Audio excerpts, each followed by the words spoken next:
Hello, I'm taking on a challenge to beat every playable Nintendo published game. Welcome to the next episode.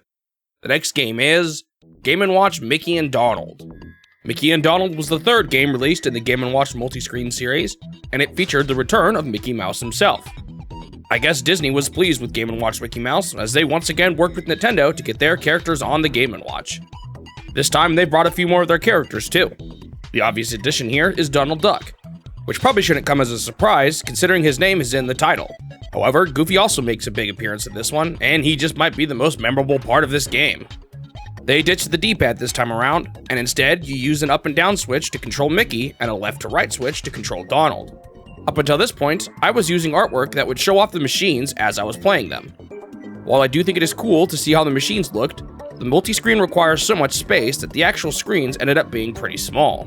Because of this, I decided to switch to an option that only displayed the screens in order to get them as large as possible. From here on out, while I will always show the full unit at the beginning, I decided to do this for all the Game & Watch games in order to have a closer view of the game. In this one, Mickey, Donald, and Goofy have taken on the role of firemen, and your job is to put out a raging fire burning a large building. I wonder if this is the same building from Game & Watch Fire, with you now playing it from the perspective of the firemen trying to take out the fire.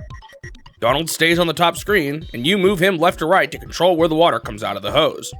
The fire spreads upwards in 3 different columns, and you have to balance which column you are dumping the water down while the flames are rising up. If you manage to clear an entire column of flames, the fire seemed a lot less likely to grow anymore in that particular column. You can either target the highest flames, or try going for a column that is almost cleared out to help you progress and earn more points.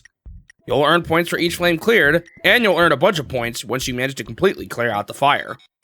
Mickey Mouse's role in this one is to switch between the top and bottom screen to cover up weak spots on the hose so water doesn't pour out. At first, I thought Mickey had to cover up the hose for every burst of water, but you actually only had to do this for every large chunk of water. Failure to do so will cause you to miss out on a large chunk of water, and it will create a leak that you have to patch up before anything else can pass through. Once you clear out all the flames, Minnie Mouse appears and the two spend a brief moment flirting in the corner.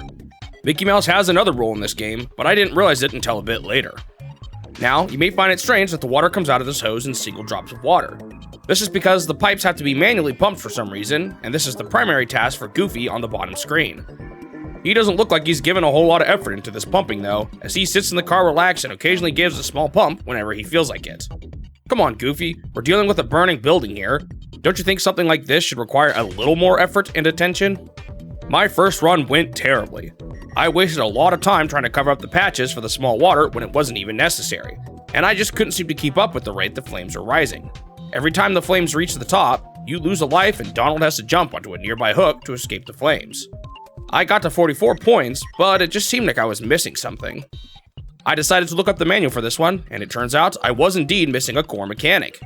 If you push down while Mickey's at the bottom of the screen, he'll yell at Goofy and force him to pump more often.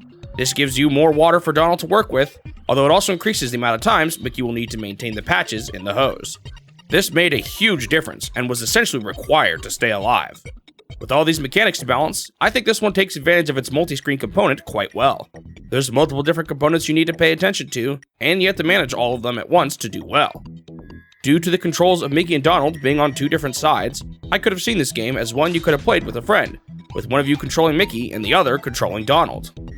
Anyway, with this change, I did much better. I made it all the way to 300 points without losing a single life. Normally, this earns you a life refresh, but since I hadn't lost any lives yet, I actually entered double points mode instead. This was represented by my points flashing, and I earned double points for every flame I took out. It didn't last too long though, and I think I lost it because I accidentally let one of the large water chunks leak out. In the end, I got 709 points, which was my highest score in the Game & Watch games yet. After this, I switched to Game Mode B.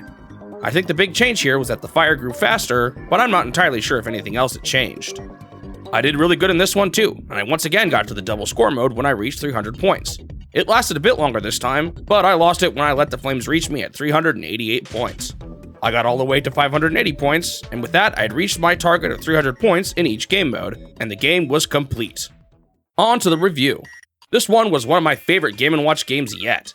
They really nailed the multitasking element in this one, and you pretty much had to always pay attention in order to do well.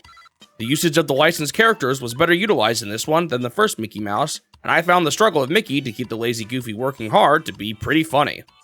Like all Game & Watch games, the simplistic high-score chasing design wasn't able to keep me interested for too long, resulting in a final score of 6 out of 10. This one was definitely a bit closer to 7 than many of the other Game & Watch games though.